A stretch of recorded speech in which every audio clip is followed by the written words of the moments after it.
I would say like start with something that very natural and very easy to progress for you, right? And then just get a little bit better.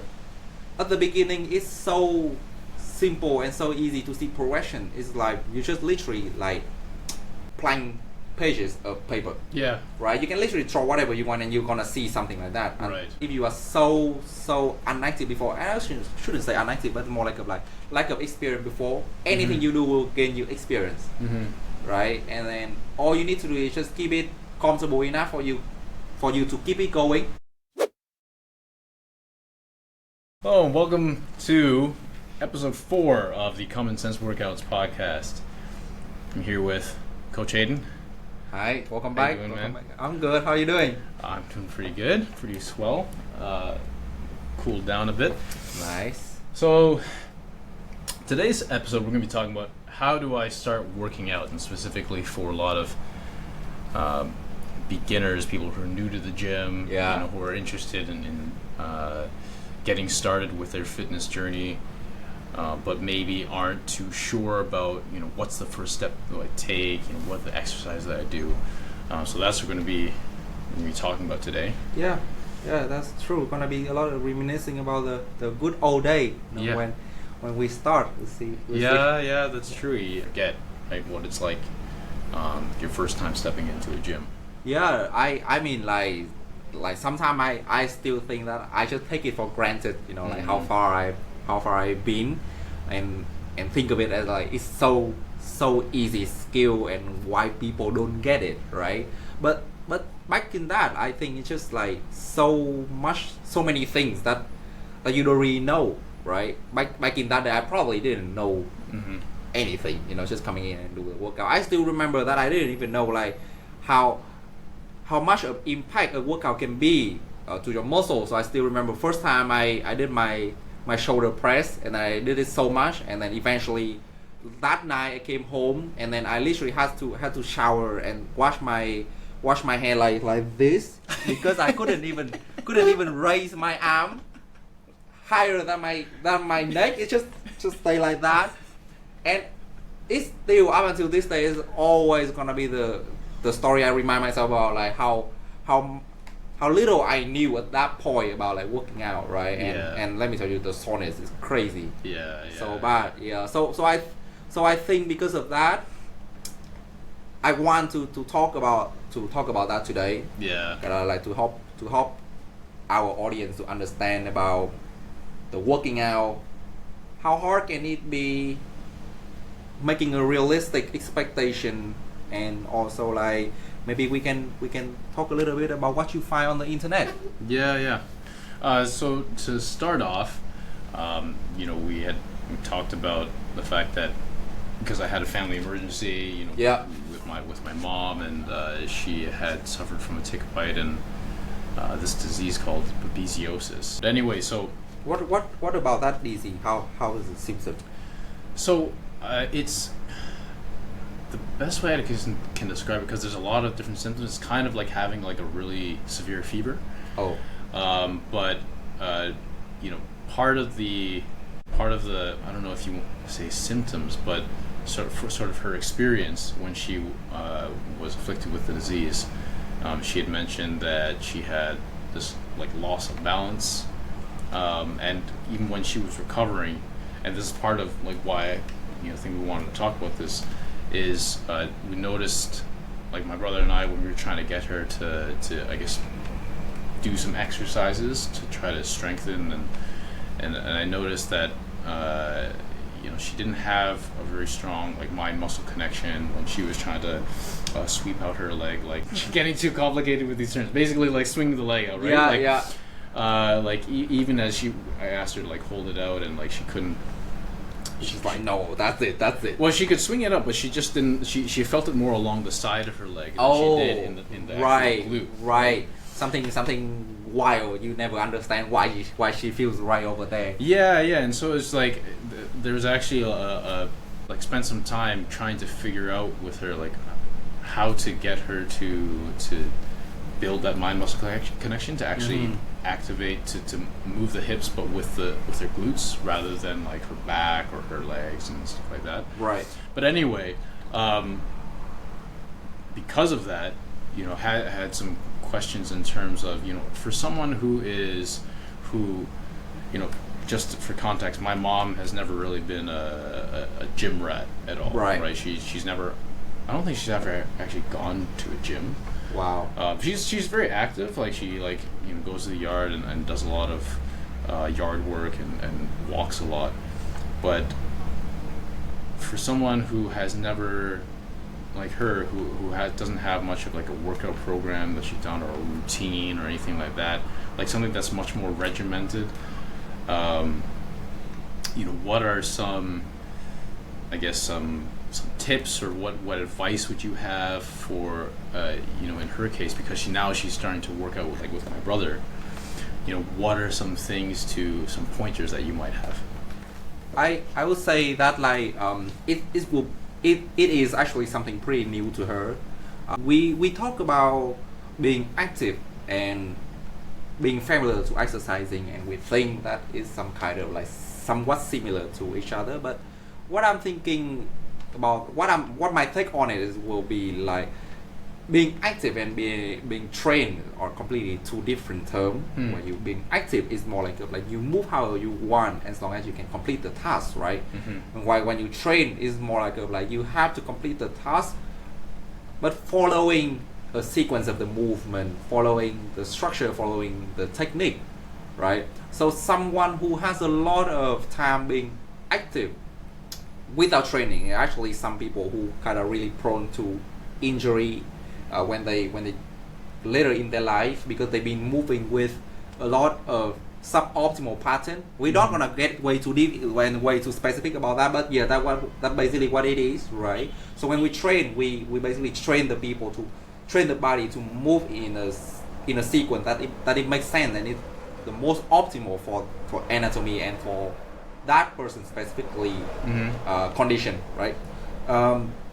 So that's why I think I kind of explain why it's hard for her, even though she's being very active, to kind of understand the workout. Yeah. Right.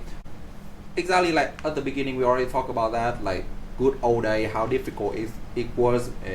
I think it's very important for her to actually start easily and slowly. Everyone wants to see some kind of success, even it's small, right? So that also something that gonna be very helpful as well, because if you always at the beginning you already pump into difficulty and failure, it's very difficult to keep moving on. Yeah. So first thing, I would say something gotta be very general and very natural for her. Right? Whatever she feel really natural with, that's what she should start with and see the result out of it. Right?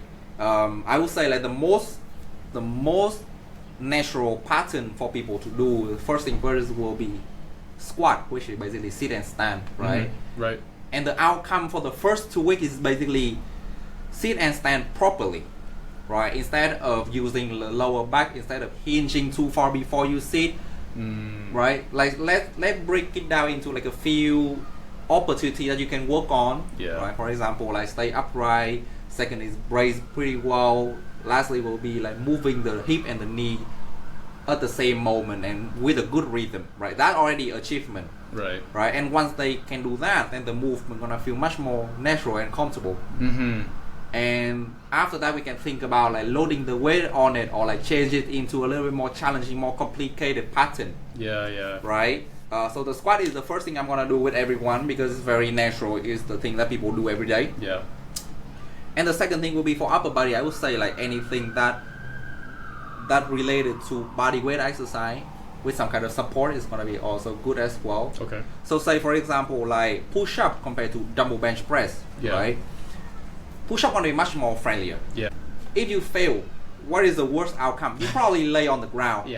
You roll back and you get up, right? But dumbbell bench press, if you fail, well, maybe you're not gonna drop the weight on your face, but it's scary, right? Having 10 pounds hanging over your head, the potential you're gonna drop it if you are not able to control it, right? So it's in the mind, it's already some kind of stress, and it's harder to manage, right? So I would say any kind of body weight movement, like push up, like pull up, like body weight row, gonna be much easier to see the success. Oh, bodyweight row. Yeah, body weight row like TRX. Oh, okay, yeah. Right, yeah, with the TRX, or like with like the bar in the squat rack, right? So some tip about the push up is like you want to push up from your toe, right? So you want to anchor your body from the toe, not from the knee, right? Because like when you check on internet where like what kind of push up can I do if I cannot do the body weight push up, right? You will see that there will be a lot of people advise you to do push up from the knee, right? Which makes sense because the moment the weight is basically less, right? The moment I'm a little bit shorter, so the actual weight you have to push will be less. The problem is you don't have that many joint between your knee and your toe and your feet, right? You have nothing. There's no way it can bend, right? It's just like straight shin. Yeah. So if you want to progress, it's basically you have to make a lift from the knee all the way to the toe, right? Yeah. And at that point, it's not just about the strength of the chest anymore, the chest and the arm anymore. It's about like can your core brace that, because the moment arm is longer, now it's the whole full length of the leg, right? Yeah. And the feeling is also different as well, the angle different. So I would say like the best way to start with the push up is basically elevate your hands position. Okay. Right? Like you can start with like push up on the wall. Right? Maybe like get like some really steady desk and then push up with your hand on the desk. Right? Push against it. And slowly you bring your body down closer to the floor, right? So that will be much easier, right? When I'm at the gym, like I don't like Smith machine. I hate Smith machine. I don't do anything with Smith machine. Yeah, it's been 5 years since the last time I touched the Smith machine on my own, right? But it has one brilliant thing, which is like it's very easy to set up and progress with the push up, because you can just unlock the bar, bring it down a little bit lower, and it become a little bit harder, right? And it has so many different levels. Right. You can slowly bring it closer to the ground, right? And you push up on the bar like that. So comfortable, and it's kind of like build the idea of like how the bar gonna be in your hand when you do the barbell bench press as well. Right. So it makes very nice translation to it, right? So that's the first thing I will do with the push up, right? And then for the pull up, we always have some kind of support assisted pull up machine in the gym, right? But if you don't have it, then what you can do is that you can use your leg to support you a little bit, right? If it's way too high for your height, then get a resistance band, put it underneath your leg, right, and then step on it, and you can do some assisted pull up, right? But if that's not even an option as well, then maybe do some kind of row, right? Change the angle, do some row. Maybe we can put some kind of some link into our description about that. People can click on it and figure out what I'm talking about. Yeah. Right. So easier to visualize. Yeah. So I would say like start with something that's very natural and very easy to progress for you, right? And then just get a little bit better. At the beginning, it's so simple and so easy to see progression. It's like you just literally like blank pages of paper. Yeah. Right. You can literally draw whatever you want, and you're gonna see something like that. Right. Unless you are so, unless you already have some experience before with some other thing, right? And then it's gonna be a little bit more difficult for you to see the change. But if you are so unactive before, and I shouldn't say unactive, but more like lack of experience before, anything you do will gain you experience, right? And then all you need to do is just keep it comfortable enough for you to keep it going, right?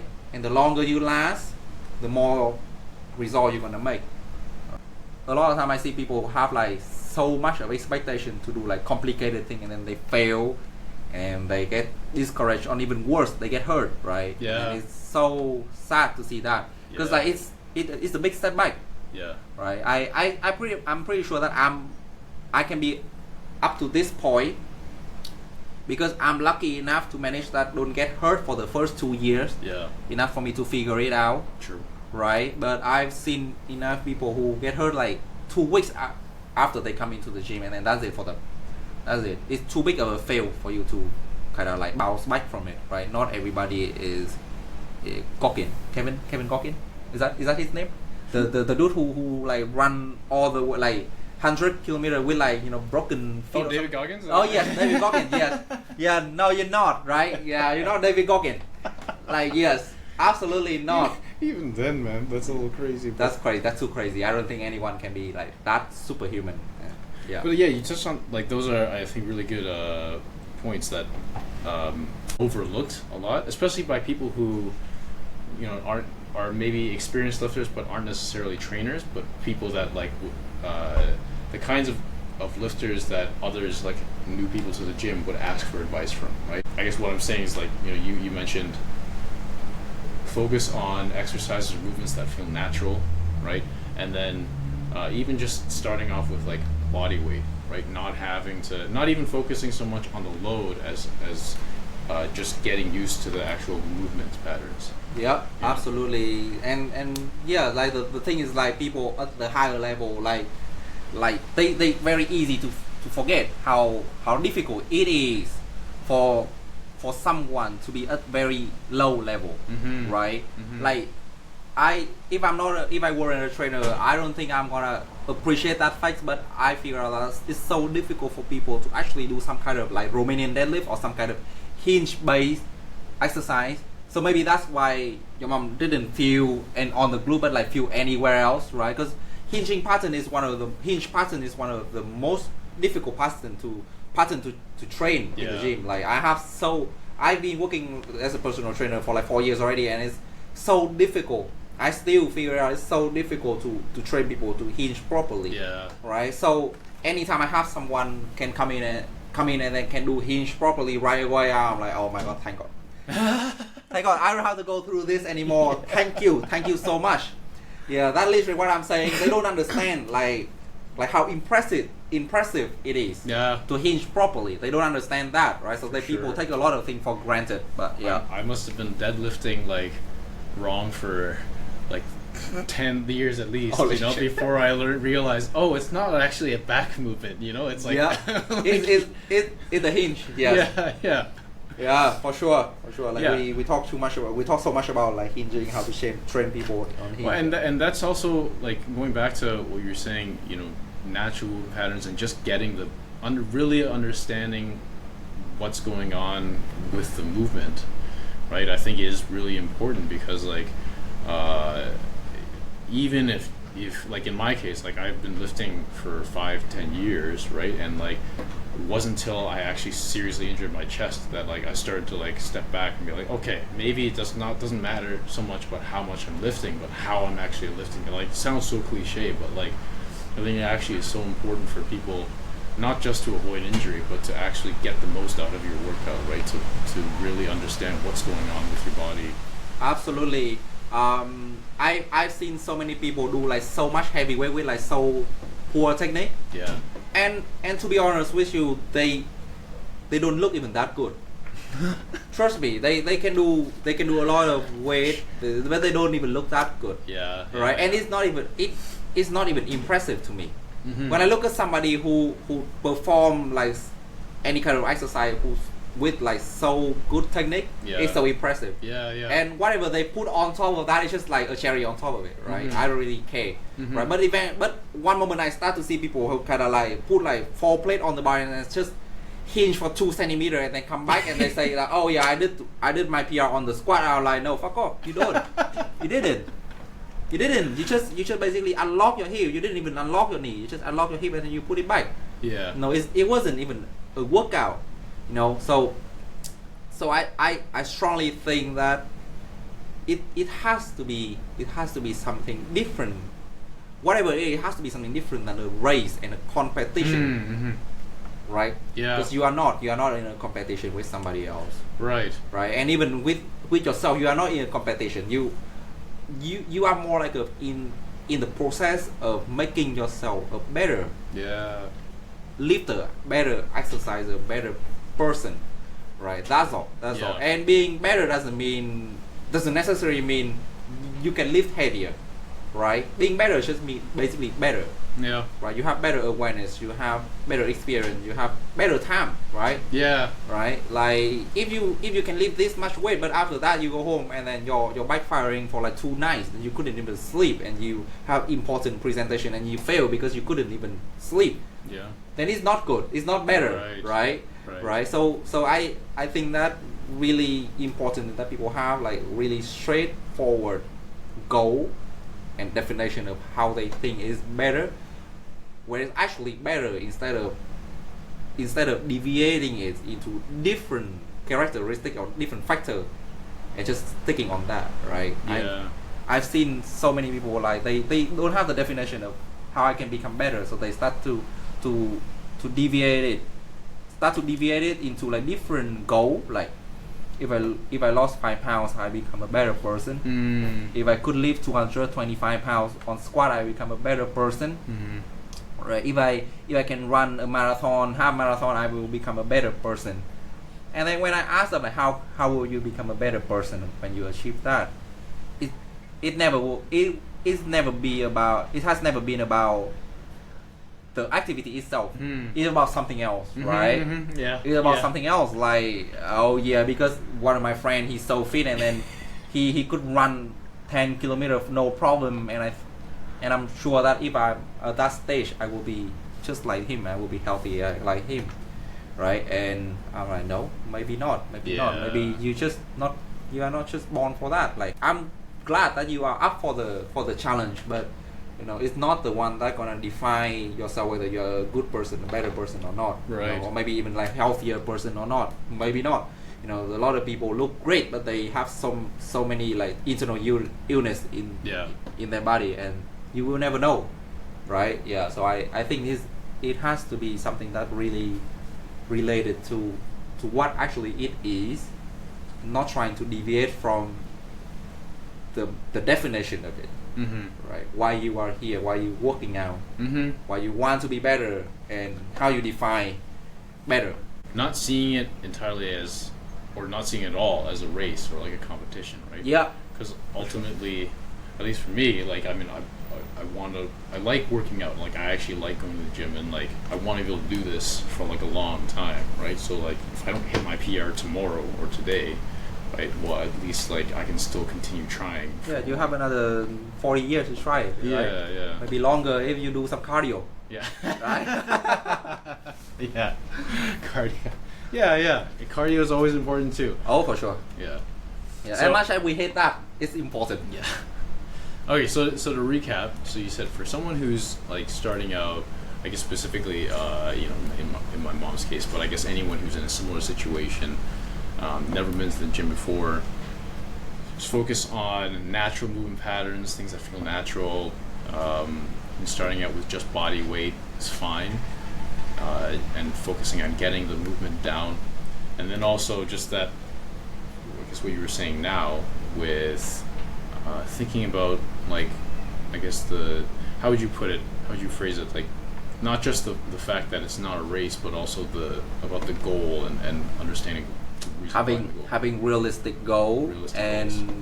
be really honest about the value you are trying to get out of it. Right, like bring it down to the value instead of just like shallow factor. We talk about that thing in our conversation with one of my clients this morning, where we talk about like why it's so easy for people to bring up some kind of number to make the definition of getting better. Yeah. It's just because like life is so stressful. Yeah. That like it's hard to actually do some research and actually have a good understanding of what is healthy, right? So instead of that, we just kind of like pull up some number out of it and think if you hit that number, you will be a healthy individual. Meanwhile, there's another 18 numbers on the list where you have to hit to become a healthy individual, and then people just let me just focus on those two numbers, my weight and my body fat percentage, right? Nobody talk about like resting heart rate, nobody talk about step counting during the day, nobody talk about quality of sleep, because it's hard to numberize it, right? It's very difficult to like how good is my sleep. It takes 4 years in the school or 2 more years in the master for some people to be able to conduct some research on in the sleep. So of course we as a general population, we cannot give a definition of how good is sleep, right? So let's actually talk about that. Like I think it's actually going to be much better if we can kind of like connect people to some expert. You think so? Like like bring them to like literally the expert that they have, right? So we don't have to guess it. Right. We don't have to do something at like middle level whether if we are lucky now it helps a little bit. If we are not lucky, it make it even harmful. Right. Maybe we can just like direct people into that. Find the expert, talk to them. Right. So I think it's gonna be a really good idea. Like kind of like help people to not understand more like plan their life properly, but easier. Since life for sure gonna get much more stressful than this, right? Getting more stressful. I've seen so many people having so much stress like in life that like other than anything that related to their job and their daily life needs, they basically don't really have enough capacity to care about the other thing anymore. Right. So if we can do that, actually we are doing that as a personal trainer, right? It's gonna make it much better for people to sustain their life at like higher level, at a healthy level. I think that is one thing that people don't see. Like it's hard to see with like a personal trainer, right? Because like that is actually part of the value is that like, for some people they love counting their calories and like looking up these benchmarks or whatever and measuring whatnot, but like because they're so stressed, they have other things to do within life, and so that's where the personal trainer comes in. I have a client so stressed whenever she look at any kind of number. She's just like, I can do whatever you want me to do, but it's just don't ask me to count any kind of number because I've been counting number 8 hours a day already. She works as an accountant. Okay. So that's why. Right? And like it was so funny at that point because I told her like no you don't have to count any number, like have you been counting calories like since you were a kid? And like no. Were you fit as a kid? Well yeah, quite, because she told me that conversation before, like she was in the team of like athlete and everything, and I'm like so it's not about counting number, right? I think the counting number culture is basically come from like the bodybuilding culture. True. Like again, it comes to like bodybuilder is basically the face of the industry. Right. Well, it's like like there will be so much right? more behind it, right? But like bodybuilder is basically the face of the industry. When you talk about the fitness, like literally when I talk about fitness to my grandpa and grandma, right? They talk about bodybuilder. They talk about bodybuilder. They is like, oh, are you like literally we don't have the word for fitness, like exact word for fitness training in my country, right? Like we talk when we refer to that is basically bodybuilding sport. Interesting. So like they basically the face of the industry already, and for them is essential because they compete. Exactly. Right. It's a different kind of completely different kind of thing, right? And like again like it basically say like you have to count calorie to become a fitter person and become a healthier person. It literally just say same conversation to tell somebody like you literally need to triple the bowl to become a better person, because it is important technique for like a soccer player. Right. Soccer is like the king of the sport already, right? So if anything, it should be people play that should be the one that healthiest, right? But so in order to become a good soccer player, you need to be able to triple the ball. Right. So in order to become healthy person, you need to triple the ball, which doesn't make any sense. Right. It's very specific to that sport. So I think that's why like the calorie counting culture become like that. And one other thing as well, it's just like a lot of personal trainers, they come from that background. True. Right. And it worked great for them. So they believe it also worked great for people, which nothing wrong about that. It's just sometimes it doesn't fit into it for general population. Right. And it's not like they can. Like people can spend like 4 years learning how to do the calorie counting to become as good as that, and then they become like that, because it's not essential to their life, right? Yeah. Say like my client being accountant, like what does counting calorie do to her? Probably not much, right? She still have a family, she still has to take care of the kids, she still has to go on the vacation, and every time people see her on the phone, what are you doing? I'm counting calorie. What do you have in this? What kind of ingredient you have in this dish? Like, no, get the fuck out of my restaurant. Like, what the hell are you talking about, right? So yeah, so I think that like that's also something that we have a problem with in the industry. And I think, to your point, I think it actually can create more problems for some people. Like, I know some of my friends, like, and even myself, honestly, focusing on the numbers so much, it gets like kind of neurotic. Like, you're constantly worried about that. It's always on your mind. Like, oh God, how many calories did I eat, right? Or like even counting like how many pounds you can lift, right? Like, God, I couldn't hit 225 on the bench today. It's like I must be getting weaker or something, right? And it creates so much like unnecessary anxiety, as opposed to like taking a more, I don't know how you, I guess getting a better feel for it rather than just focusing solely on what the number says, right? Exactly, and also like it's also because like the number are not that simple. Yeah.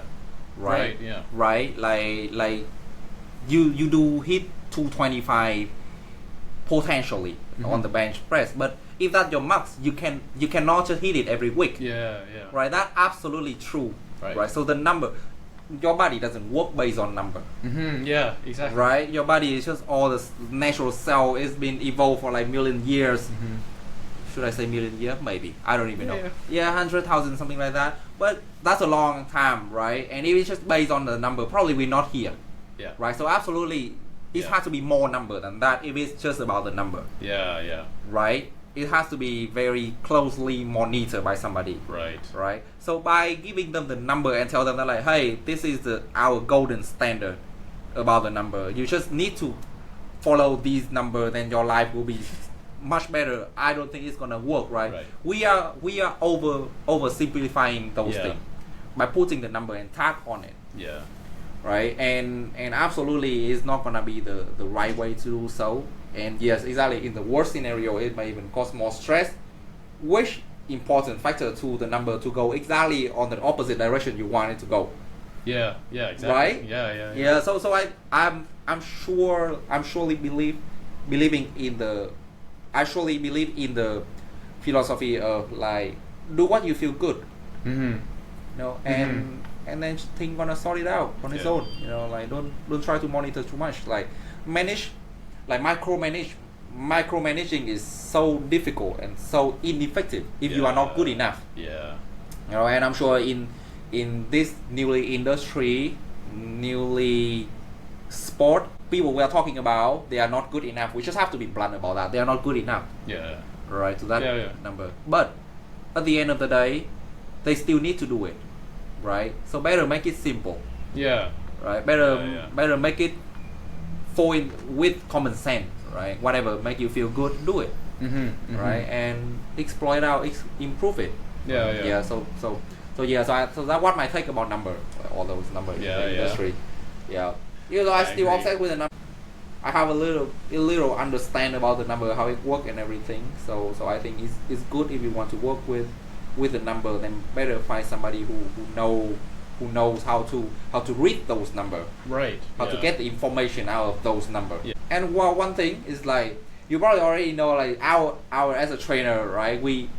The only thing we can read out of the number is basically the lift, the exercise, right? We can explain it. But calorie, are we really able to read that? I don't think so. Yeah. I'm not sure. But at least in Canada and US, you don't provide any advice about diet if you are not nutritionist or dietitian, right?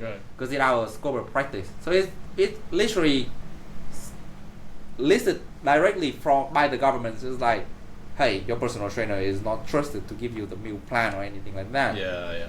So you use it at your own risk. So that's my take about it. Yeah. And I think it's just I guess to add a comment on that, I think part of the whole the obsession with numbers and stuff like that is like it's easy to fall into the trap of thinking that you have read something online, and I guess we'll get into that in a bit, but like you read something online and it gives you this feeling that like, okay, well, I understand what these numbers are about. I have this kind of like this sense of like almost expertise in a way, right? But there's so much beyond that, so much that you like when I was starting to like doing the training for personal training, it's like there's so much stuff that I didn't know, right? Yeah. And I think that unfortunately people don't see that, no. Right? And so then they see the numbers, and it gives them this kind of sense that like, okay, well, I have a an idea of like what this is saying, and like these calories and so on and so forth. But you don't know what you don't know. Yeah, but like you said, like even like personal trainers, like the scope of knowledge ends like it doesn't include like meal plan and nutrition and stuff like that. It's a completely separate area, and so like you have to I guess you have to be cognizant of the fact that like there are a lot of things that you have to really seek out real expertise to really know what exactly, like if you want to get to that level, right? Something so funny, like one of my clients, she brought me the so she brought back the MRI report from her MRI, right? Well, I didn't read it. I don't even know how to read it. But by the way, she told me that like, oh, so my family doctor looked at it, and then she said that everything looked fine. But there's a phrase that the general doctor couldn't even read on the MRI, right? Okay. So the doctor refer her to somebody.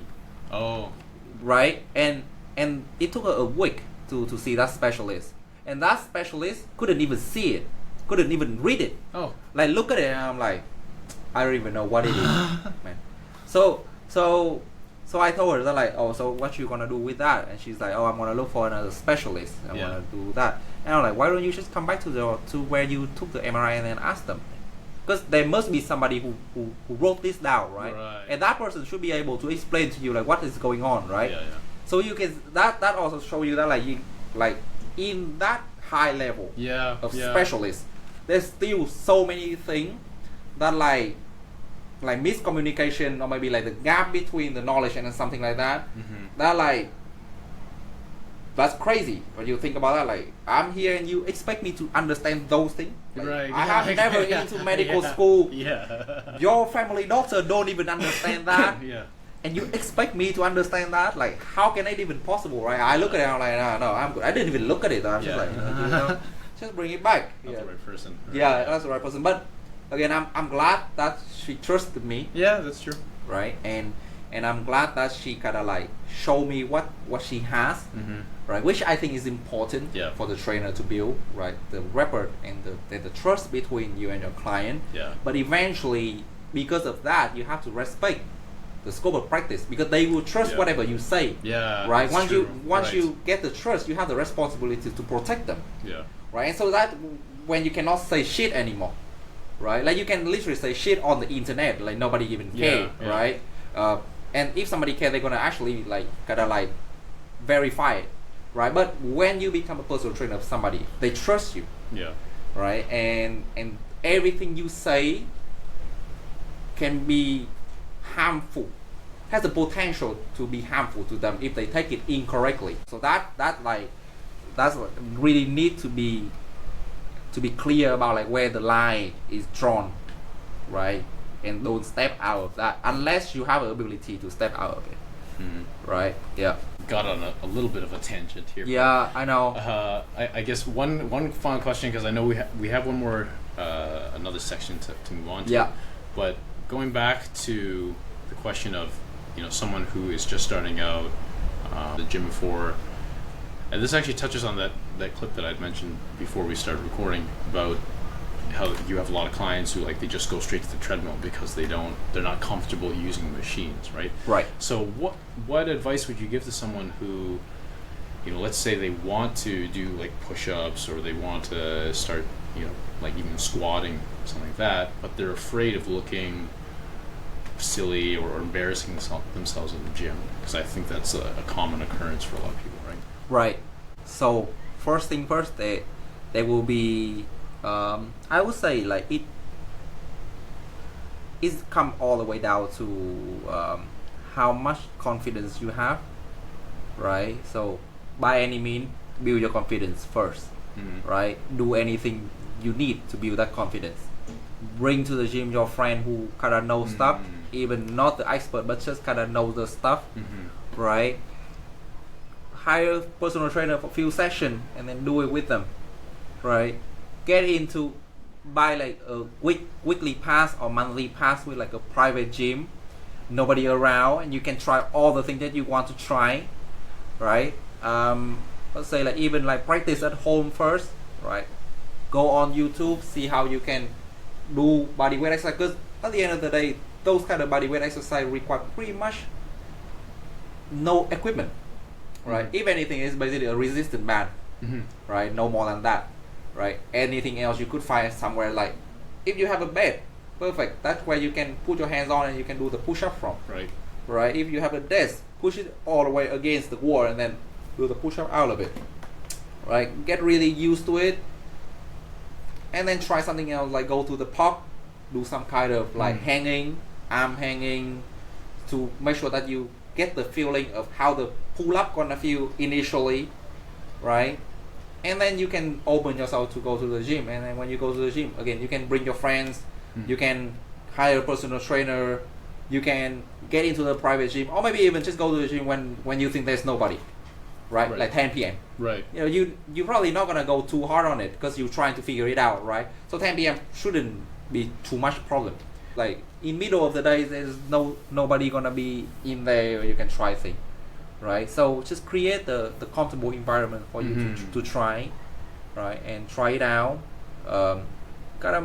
If you do it on your own, you might need to use your brain, think about that a little bit, like how I can make myself comfortable, right? But you have somebody else, then it's gonna be much more comfortable right away. Yeah, because you're sure that like if you do silly thing, you're gonna do silly thing together. If you hire a personal trainer, then probably you're not gonna be able to do silly thing. Or if you do silly thing, people are gonna blame on the personal trainer, not on you. Right?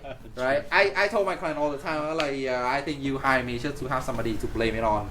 You know, you don't actually need me. But yeah, sure. Anyway, it goes both ways, right? Like exactly. And then, yeah. That's so hilarious. All the time, people just laugh at it. Yeah, and I was like, no, I'm serious. You know, I'm serious. You should need somebody to blame it on. You don't need a personal trainer. Yeah, but it's okay. You know, if you pay me $100 per hour, I'm willing to be there to take the responsibility, man. Yeah. So that's my advice, people. Find a comfortable environment. Yeah. Try it out. Yeah. That's all. Yeah. Yeah. Just find a way to make it comfortable, right? Yep. All right. So, for the next sort of segment of the episode, we're going to look into evaluating Google search results, because inevitably someone's going to be looking up, you know, how do I start working out? It's one of the common questions here. And so I'll see if I can find a way to put this on the screen.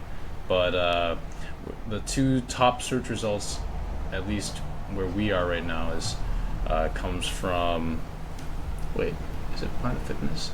So the first one comes from Mayo Clinic in terms of how do I start working out. And so the name of the site is, or the name of the webpage is Fitness Program 5 Steps to Get Started. So we decided to look at what this page says and see what you think, you know, from the perspective of a certified personal trainer, in terms of the advice that they're giving for someone who would be new to the gym. Absolutely, yeah. So in this case, can you pull it over there? Can I pull it? Yeah. Like so you it's can a see little bit bigger, yeah. So Yeah, that we yeah, can sure. see that. Yeah, that's cool. Nice. All right. Yeah. So it's the subhead is, are you thinking about starting a fitness program? Good for you. You're only 5 steps away from a healthier lifestyle. So the first step here, Hayden, is measure your fitness level. You probably have some idea of how fit you are, but find out for sure, learn about your fitness level, and write down your scores before you start your program. Use the scores as benchmarks against which to measure your progress. I'm not going to read all of this, but what would you say about this first step? Measure your fitness level. I think it makes sense if you really know like what are the factors that kind of indicate how is your fitness level, right? I think it's irrelevant to most of the general population. Yeah, irrelevant. Yeah, very irrelevant. Because when you think about that, like you first thing first to measure all of those fitness level, like pulse rate, at like some kind of test and everything. It takes some kind of technique, right? It's not simple assessment where you just hop on and you know how to do it, right? And then like when you are just new to the gym and you try it out and then you don't even know how to do it properly. Next time you already waste another day, right? So I think it's very irrelevant, especially some numbers are also irrelevant too. For example, straight up BMI, right? BMI is very irrelevant. Right. Like it doesn't really indicate anything. The only thing it indicates is basically whether you are overweight or not. That's all. Right? And again, it's not even applied to the higher level of individual. True. Right? There will be a lot of bodybuilder or like strongman who has the BMI very high. Yeah. Right? Are they healthy or not? I think so. Yeah. Maybe not. But yes, it doesn't really indicate anything. And then again, like full range of motion, blah blah blah. What if you know that you are in like some range of motion? Can you do something about that on your own as a beginner? I don't think so, right? So the first thing first to measure your fitness level, I think it's irrelevant. You get somebody do it to you, great. Do it on your own? No, just don't do that. Right. Yeah, just go straight into the comfortable environment and do something about it. That's when, because as I remember when we talk about like earlier, we talk about like new people. They basically the blank page. Right, you can draw anything on that. Yeah, so as long as you do something, you don't even need to measure. You already know you're gonna get better. Yeah, for sure. Yeah. Because like, I mean, just reading this, like you're saying, like a lot of this stuff, I feel especially if you never set foot in the gym before, right, or you've never worked out really consistently, like this would just like overcomplicate things, right? To try to keep track of all this stuff. Yeah, it's like when you get to start your university and then they start to ask you like how about you write an essay about like like all the thing for the last year, right? Let's just say right out like, about the plan. You don't even know what is going on in the university to write a plan about your last year. Yeah. Right? Or you need to study first instead of doing something. Yeah. Right? You need to study first. Right, and in fitness, the best way to study is basically start with the easiest, and then gain the information from it. Right. Yeah. Okay, right. So the second step is design your fitness program. I think it's valid. I would say like instead of design your fitness program, just get a program. Get a program. Yeah, instead of design. And again, it comes all the way back to like if you don't know enough, what to design, right?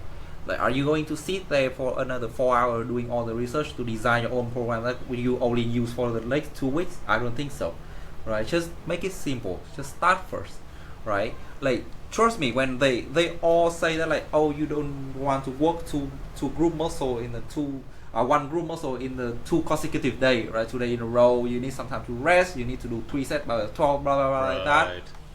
Those things are valid only until you get to a certain level. Yeah. Right. I do 4 days full body at the beginning. I don't really care. I just want to come in and do some weight. Right. I do so randomly. I write it out though. I wrote it down. Okay. But I did it so randomly for the first year of my training. Do I make it optimal? No. But do I get bigger and get something that encouraged me to keep going? Yes. It did. Right. It worked. Now, again, do you want to be optimal or not? Absolutely yes, right? It has to be optimal to see the optimal result. But do you really need to be optimal right at the beginning? I don't think so. Yeah, right. You just need to do something. You don't even know what optimal really is. Exactly. Right. Other people also don't really know what is optimal for you as well. True. Right. So what I recommend will be go Google, get one program that kind of fit with you. So maybe we can do like say. You can search on Google like resistance training program 3 days a week. Depends on your schedule, right? 3 days a week, right? It's gonna pop up all the way. Pick one, do it, see how it goes. Yeah. Right? And maybe next week you do a little bit more research, just one research to know how it works, and then apply it and then do it, right? just don't expect you to become an expert from the first day, right? Like people try to become expert on the first day, and I think it's like really really discouraged, because like when you look at that, you don't even know what is a set, what is a rep. You don't even know like all the terms that they use in that. Right. Until you actually do it enough to get used to it. Right. So first thing first, just get a program. Get a program, whatever. Right. Feel more comfortable with this. Like I can literally just give you one program right as spot right now. Monday squat, push up, pull up. Wednesday squat, push up, pull up. Friday squat, push up, pull up. That's it. Get good at it for like the first 2 weeks. Give you some time to do some research, and you can add something into that and then do a little bit better, right? But for the first 2 weeks, Monday, Wednesday, Friday, squash, push up, pull up, right? Eat some good food, and then just take it easy, right? Make it simple. Yeah, because I think, like you're saying, like it is easy to feel like, oh, I have to have like the perfect like plan plan to like start off with, but like I think even what's even more important is actually just having a plan in the first place, and and building up the habit of actually going to the gym regularly, right? Because like I think that is the most important thing, because like if you're not going to the gym, it doesn't matter how perfect the plan is, right? You are not executing it. You don't get anything out of it, right? I have like few clients who train with me for like 6 months already, and every day they come in, they do 4 exercises and then they leave, right? They still make the progression. Doesn't complain anything about that. Make it simple, right? And that's important. If you put something there, it has to be simple enough so you can do it consistently. Right? If it's too complicated and you cannot do it, then it's not for you yet. Right? Maybe in the future, but reduce the complication. Right? Just make something simple and do it first. Keep it simple. And I think they also have a pretty good point, like a start slow and go forward slowly. Right. Build activity into your daily routine, which is really good. I think that is the best thing people can do. Plan to including different activity. That's amazing. Try intensity interval training. Not really. Do whatever you feel comfortable. If that's comfortable for you, do it. But if not, most of the time it's not. Like, well, talk about that high intensity interval training is basically like high intensity in the short period, and then you rest and you do it again. Right. And a lot of people gonna puke on the first day. I hate that. so don't do that. But good point after that is allow time for recovery. Right. Allow time for recovery. You're not gonna get the best result if you cannot recover from the training.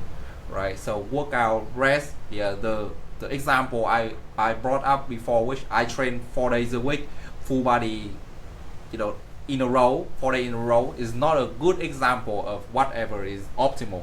All right, and it was wrong. I would say this. So I should bring it out. It's just like even a wrong thing, and if you do it, you still make some result out of it. It's just not the best for your health at all. But it's better than doing nothing. Right. And I learned out of it. Like after 1 year, my arm was so tired, and my joy weren't at the best state, and I learned it out. And at that point, it actually encouraged me to do more research about that. Right. So that what kind of event to me. Time actually, like going to the gym and like working. And then exactly, and then kind of like see the result and do more research about that. So I think that's a very good point. Allow time for recovery, and put it on the paper. Exactly. Write it down. That is important. That's something I don't even do. Which I should be doing. You should do it though. Because it just take a lot of things out of your mind, right? I used to remember my own program, but since I become a trainer, I don't even remember my own program anymore. It's just like, what am I doing today? I don't even know. Let me see. Oh shit, it's heavy. All right, bad. That's all. But yes, put it on paper. You don't have to remember it anymore. Alright, so step 3 is gather your equipment. It's good. It's a good point. Like keep it simple. And again, it just need to be like shoe, workout clothes, bottle of water, maybe like a snack bar, right? And maybe I would say like for some people who has like some kind of condition, maybe just consult with your doctor before you start. True. Right, like to know what to expect and what to prepare. Right, like one of my clients who has like like the sugar level drop very quickly.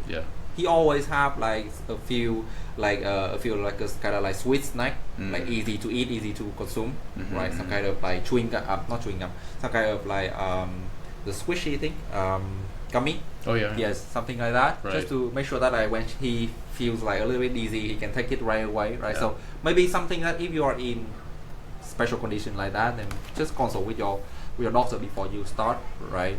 But at the end of the day, like general thing you need like shoe, workout clothes, bottle of water, right? And that's it. Maybe get a workout glove if you don't want to build up like all the colors and your hand is painful. Right. But that's about it, right? Yeah. Get a towel in the gym to wipe the sweat, but that's it.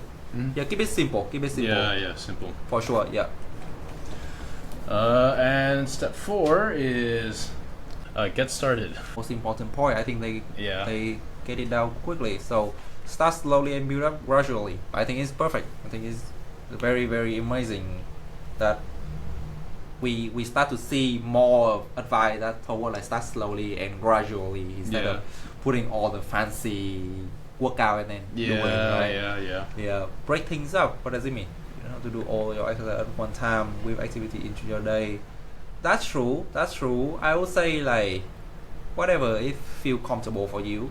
Some people like to get it out of the way. Yeah. Finish it and then move on.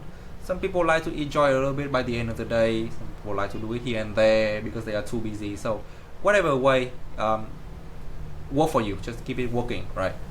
Yeah, be creative. So there's a weekend high with your family.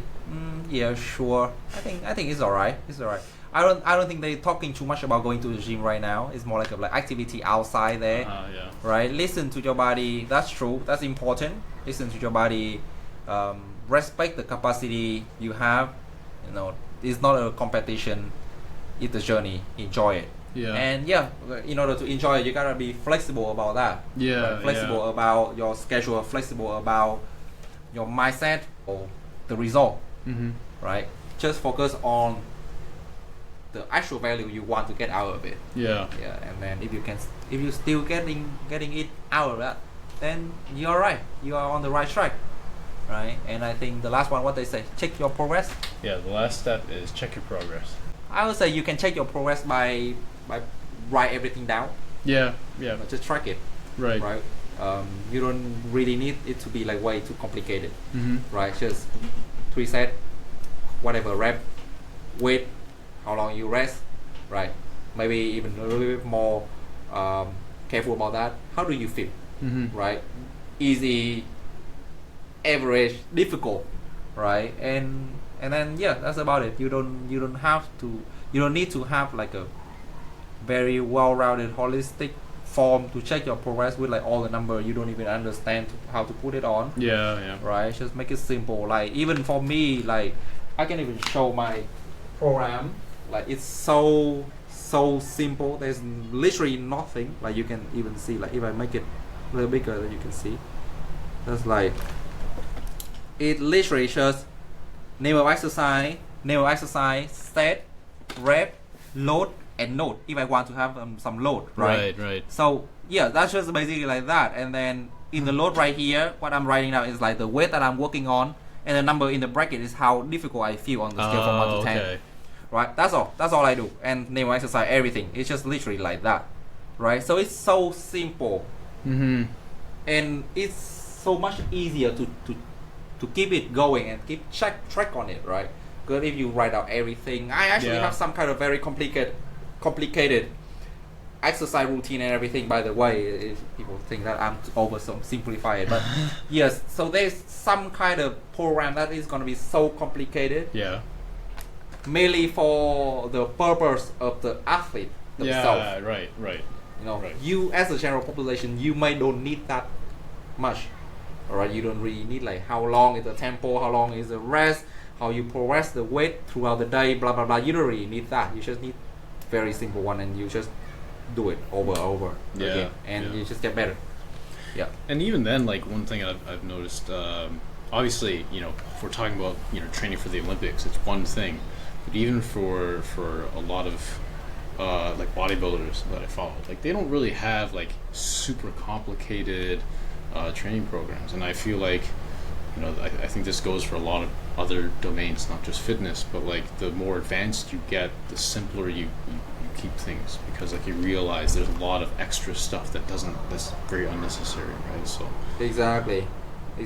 Like when back in the day that I trained karate, right? Like my training is so simple. It just start with running to build up the cardio, and then train on the weaknesses, which is we pick a few one and we do it over and over again until like we get really good at that, and then rest and then come back. We do some kind of sparring.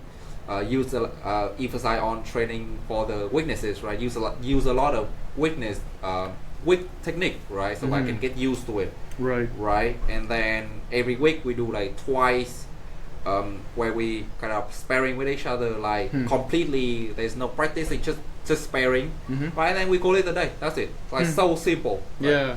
Like you build up what you need to build, focus on the weaknesses, practice it, until it becomes your strength, and repeat it. Yeah. It's just literally just like that, right? And for general population, just start going to the gym. You will have to take it as like everything will be equally strong and equally weak. So better do something, general, right? Until you figure out like what is actually strong, what is actually weak, right? Spend a little bit more time with the weaknesses. Bring it up, make them strong. Eventually, you start to see a little bit like other thing also weak as well. You bring it up, and then it's just basically just like that. It's just take turn all the time. Yeah. Something that used to be really my strength is basically the squat. And before my deadlift was a little bit wacky. It's not the best. I've been spending a lot of time training the deadlift, which is a little bit unorthodox because like the deadlift is really. So yeah, it's basically just what it is, right? Never-ending journey. Find something you can do. Yeah. All right, so that's the first web page that showed up on the search result. You know what? Let me see if I can actually pull this up. Let me see if I can just put this up so people can actually. So just for a recap here, this was that first top search result under how do I start working out. How would you give this score? 0 out of 10, Hayden. 0 out of 10. Yeah. 5. 5? 5 out of 10. It's usable. It's usable. But overcomplicated.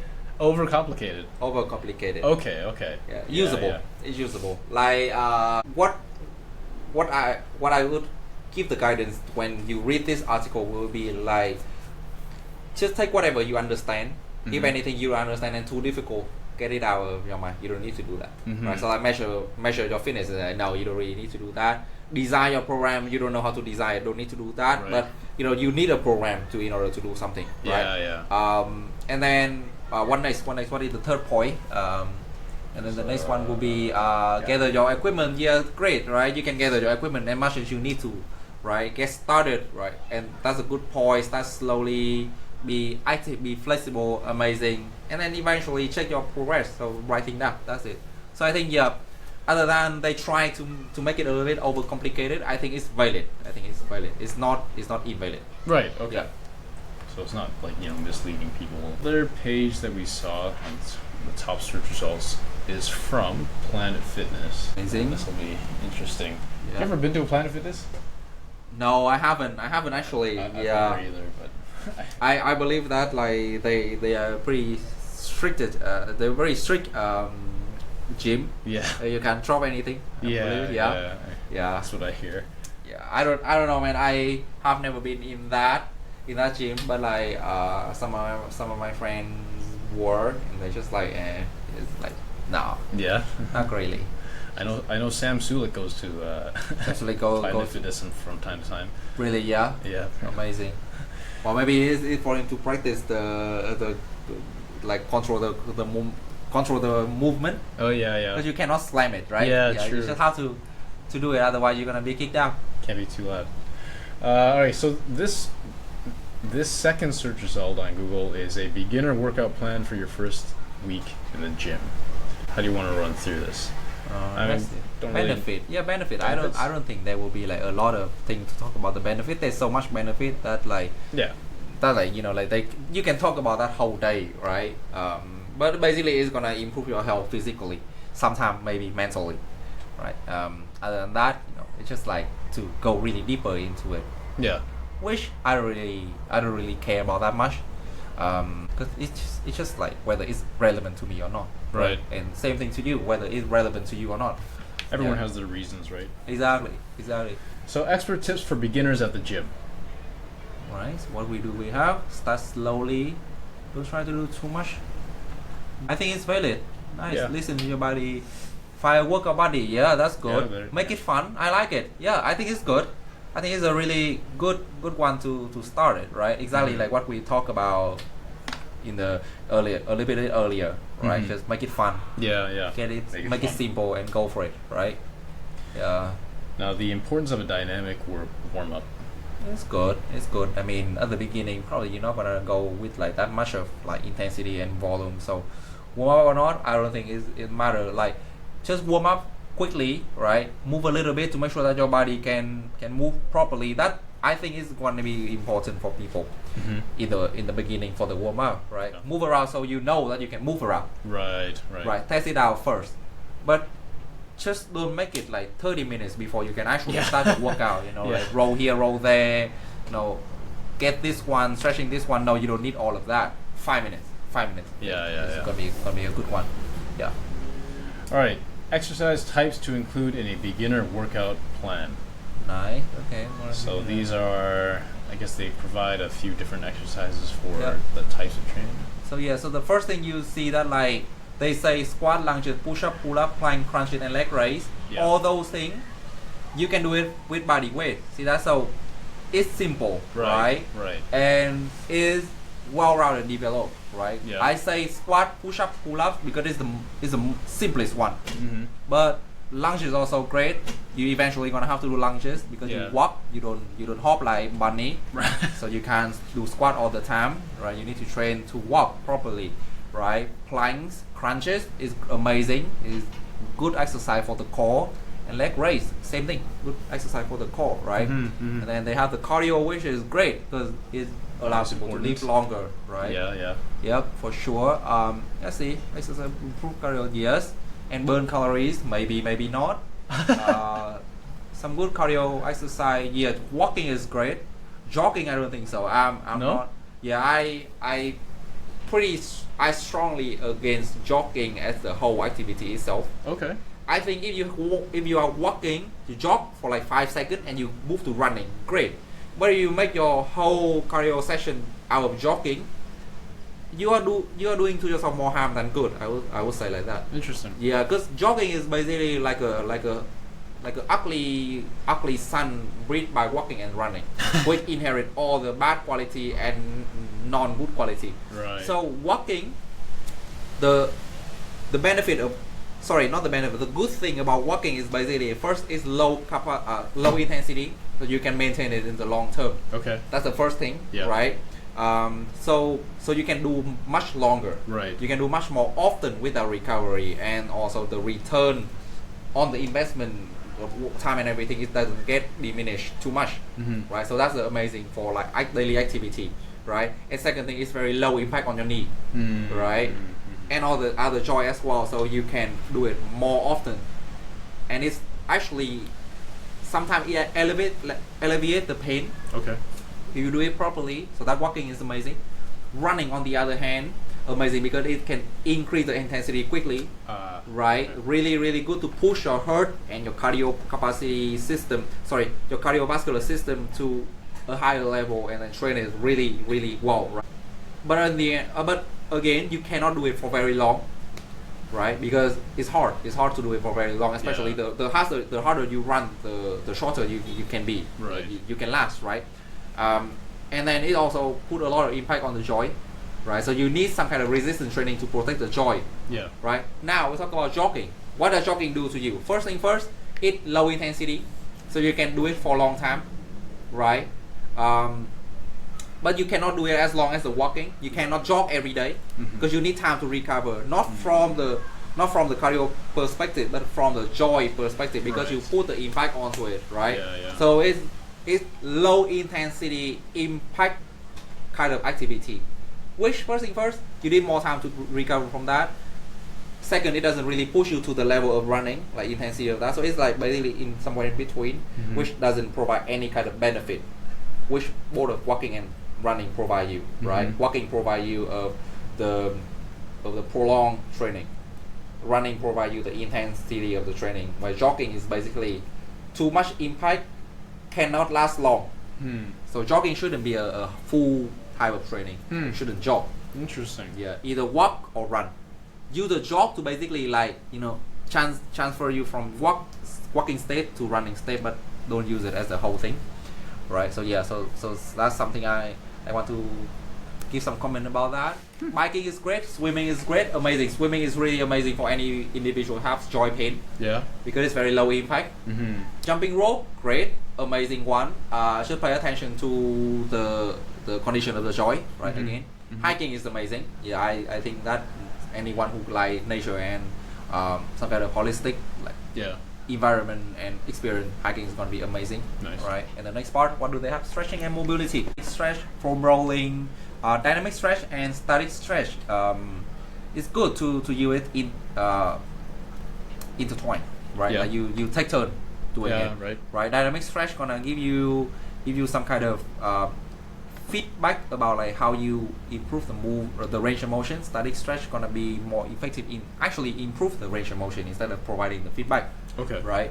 People in the industry talk a lot about the timing of the stretching, where they say that like you should do dynamic stretch before the workout and static stretch after that. Yeah. Right. Everybody's so familiar with that. Personally, I think it doesn't really matter until you go to like the very high level. Right. Because like 1%, 2% decrease on your performance probably not gonna hurt that much, since you never go to like 100% of your capacity anyway. Right. So whatever you feel great with, you can stick with that. Like if you feel really good with dynamic stretch, you can do dynamic stretch like both beginning and at the end.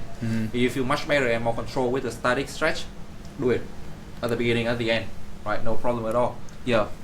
Just a question on, you were talking about dynamic stretch and giving you the feedback on your, I guess, your flexibility, or flexibility and range of motion. So what is the benefit of having that feedback? Is that just for you as to have a good sense of like what your limits are?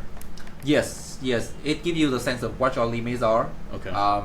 And also it's easier to get out of the position and in the position and increase how far you can go compared to static.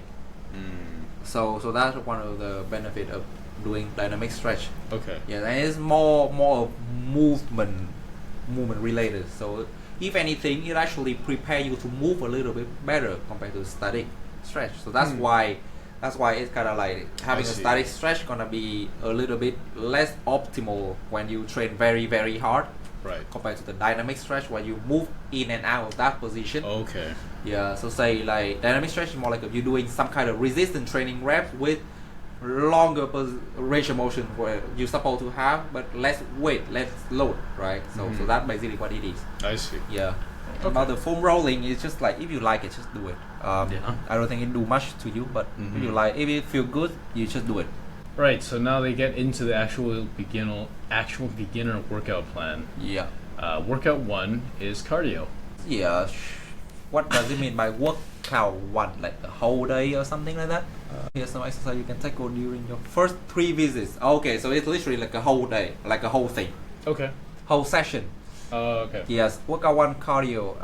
I would say I would actually put the cardio after that, after the resistance training.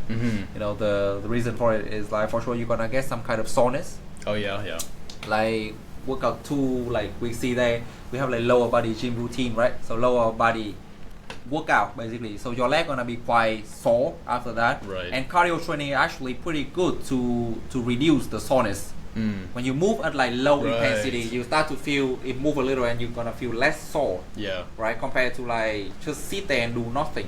So I would say like my to-go routine for new beginner will be like resistance training. Either you do full body or split it out, and then cardio after that, like light, low intensity cardio after that, just for your body to move. Yeah. Right, and then one day rest and then repeat. That's what I'm gonna go with that. Yes. Yeah, but I think they get it right. Like box squats, stationary lunges, calf raise, glute bridge. Yes, that like all like simple movement. Especially I like the idea of doing glute bridge instead of any hinging movement. Yeah. Since you are not, in the beginner maybe they're not so comfortable with that. Yeah. Right. So glute bridge when you lay on the ground is gonna be much safer and much more comfortable to activate your glute. Yeah, Compared right. to like standing on your feet and then you don't really know what you are using. Right. So I think that's a very good one. Since it mentioned glute bridge, I know some people have a hard time still feeling their glutes. For someone who's doing a glute bridge, they're doing the movement, but they're not able to feel it, right? They don't feel anything in their butt. Is something they can do to help them? Can do will be have a subject, heavy subject that to lock the feet position. Okay. If you can push your feet away from your bum, then at that point it will take away the activation of the hamstring. Right. Because you are activating your quad, right? It's the leg extension motion. So at that point the hamstring will be deactivated a little bit, and there's a chance you're gonna feel on your glute more. Okay. Even more than that, what you can do is like you can sandwich yourself between one object and the wall, where you have your hand overhead like that and slightly press down to stabilize the trunk. Right? Take away the activation on the hamstring and do the glute bridge. You're gonna start to feel your glute much easier. Okay. Yeah. In most of the time, exercise doesn't feel on the glute either because they are using too much on the hamstring, or they have no core, so they are basically over activating the lower back, or extending the lower back. Okay. Right. So that's when they don't really feel it. Yeah. Okay, that's good to know. All right, so that's workout 2, and then workout 3 for upper body. Lat pull down is amazing. Yeah, lat pull down is like basically machine type of pull up. But if you don't really know how to do lat pull down, just do pull up assisted, right? High plank, I think it's good. It's pretty weird for me where people put the high plank before the dumbbell bench, chest press though. I don't really know why, but yes, I would say like we want to start with the exercise that's gonna be the most tiring. Yeah, right. Right. So whatever big exercise, do it first, right? And then the rest, the small one, to put it behind. Dumbbell chest press is good. I would say like for a beginner, machine or push up might be a little bit friendlier. Right. Dumbbell bench press requires some kind of technique. So if you are very confident, go for it. If you are not, there are always some easier substitute. Yeah. Machines, I guess, are always safe. Exactly. Building your success. It's just a conclusion. Yeah, it's just a closure, but basically it's just like you gotta see some kind of success to be able to keep it going. So then, for this workout plan, for any beginner who's just starting out, they come across this page and they see this plan. How would you rate this? I would say this one actually really good. I would say like 7 out of 10. Okay. Like very very simple, very straightforward, right? Might be the way they put like plan it out a little bit like it just doesn't make sense to me as a trainer. Maybe it makes sense to somebody else, but it just doesn't make sense to me. Okay. Right. So I would say they can tweak the plan a little bit just to be more consistent, right? When they say like you can try squat and pull up and push up, and then they actually put out like some other kind of like routine in there, which kind of like confuse people, like what is going on. Yeah. Right. But at the end of the day, the stuff that they put in there are really really smart. I would say like smart and good enough for the beginner, and it doesn't have any kind of complicated information. Right. No cliche, no fancy thing they put in there, no nonsense stuff that they want people to do, right? Like measuring your fitness level, like they don't talk about that, right? So I think they are good. We'll say like 7 out of 10 for sure. You should. If we take away the plan that they listed out right there, it actually could be like 8 out of 10 for sure. Just the plan is a little bit like doesn't make any sense, right? Okay, yeah. Right, like as I say, like you should go Google and then just search for the plan. Right. Replace that, and then it's become really good article for you to follow. Absolutely, yeah. All right, so then we've looked at what's on Google, at least the top search results for how do I start working out. Yes. So let's say hypothetically speaking, Hayden, because like we want to segue into I guess talking about. Do you want to Consultation. get back to you? Yeah, me. It's not as important, but Just sure. get back at it. Yeah. All right. So, trying to find the best way to segue into this, right? But Yeah. like let's say someone wants to train with you, or even in situations now, when you have clients and who haven't been to a gym before, because like it seems like you work with a lot of clients, where that's the case. Maybe give us a sense or walk us through what those first few interactions are like. I would say like the first interaction very very important, and then most of the time it happens in the room. Okay. It's called consultation. Yeah, So that's why people don't really know about like what is going on, how it's gonna be. But most of the time is for us to build a rapport with our client and understand the big picture, right? What are you trying to do? How have you been doing in the past, and how can I help you the best, right? And also it's more like are you the right client for me to train, right? It's not because like you are a good or bad person, but it's just like characteristic wise, right? And also needs wise. Like if you really need something that I have, then great, but you don't, and maybe I'm not the one for you, Right. So that kind of like the first thing we're gonna walk through in the journey, like to build the rapport, because we have never met before. But then after that, it's more like a access to see where they're at, right? Measure fitness level, because we actually know how to read it, right? And it's gonna be valuable for us in the future to see whether you are improved the way that we want you to improve, right? Or maybe you want yourself to improve, and then find out any concern that we want you to check further. Most of the time there's nothing, but sometimes there is, and we cannot work with the client before they clear it out, right? Eventually it's just basically come down, and eventually it's just build a program, build a schedule and everything like that. Right. Most of the time the schedule at the beginning and the plan will be very simple, very straightforward. It's literally 3 things I told people like in our podcast, right? Like squat, push up, pull up. That's gonna be the first thing. I will add more thing into that, because I want to see how they self-organize their body with those exercise. That give me more of idea of how I can progress them better, because it allow me to spot what is the weaknesses, what is the opportunity. And then most of the time after the first month, I have enough information of where I should progress. Then the program become very personalized for them, where we improve and strengthening the weaknesses and further facilitating the natural and the strong movement.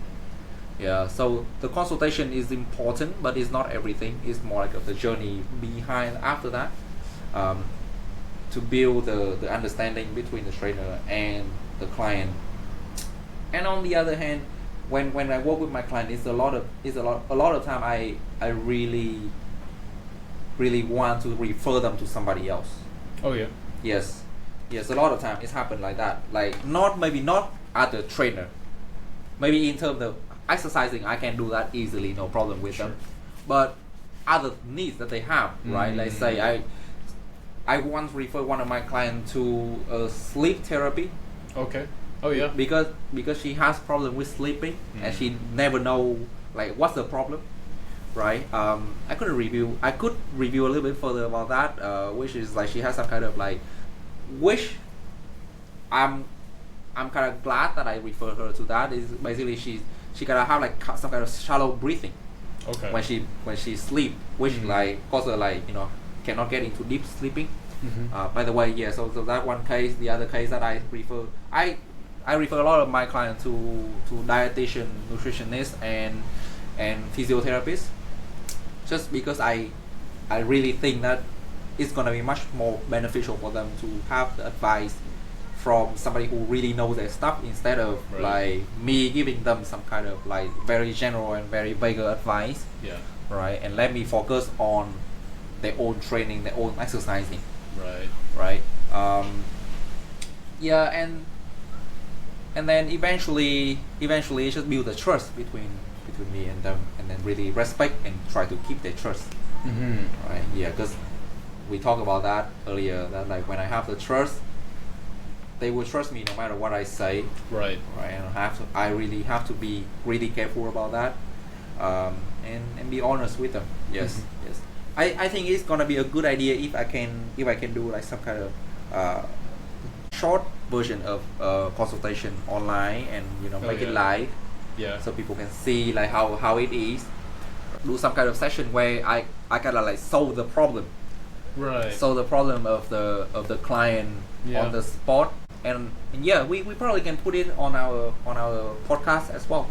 Yeah, where I can invite some guests into it, and then we can talk about that. Yeah, sure. Yeah, I think that'd be interesting, and that'd be cool to, especially for people who have never had personal training before, right? So because even before I ever knew anything about personal training, I think when you see personal trainers working with clients, it's a different kind of understanding as opposed to actually really being in that situation, seeing what that interaction is like, and just kind of understanding what is actually going on. That's true, and yeah, like maybe somebody who listening to the my interested into that, right? Yeah. Like try it out to see how it go. Where we're looking for somebody who willing to be live with us. Yeah. Like get a consultation. So yeah, so maybe if you guys have know somebody like that, or maybe yourself want to do that, just shoot an email, and then we're gonna invite you on our podcast. Yeah. Right. Yeah. I think it's gonna be nice. Yeah. Actually, in the future, we also gonna have. I also prepare some kind of master class. Yeah. Literally about like what I think it's gonna be good since we already bring it up, like this conversation today. I think it would be good to kind of like systemize it and then make it a master class for people to understand like where they should start, how they should start. Yeah. Right. And we can do that in the next few weeks for sure. We'll provide more details over the next for sure. Few episodes. But definitely. That'll be something we can invite people to join. Mm-hmm. But any last words, Hayden? Well, as usual, let's say like just get a program, make a plan, and then execute it. Right, you're gonna see result whatever you are doing, no matter what. And if you have any question, we are here to help. Yeah, that's a perfect way to end. All right, well, thank you for listening to Common Sense Workouts, and until next time. Till next time.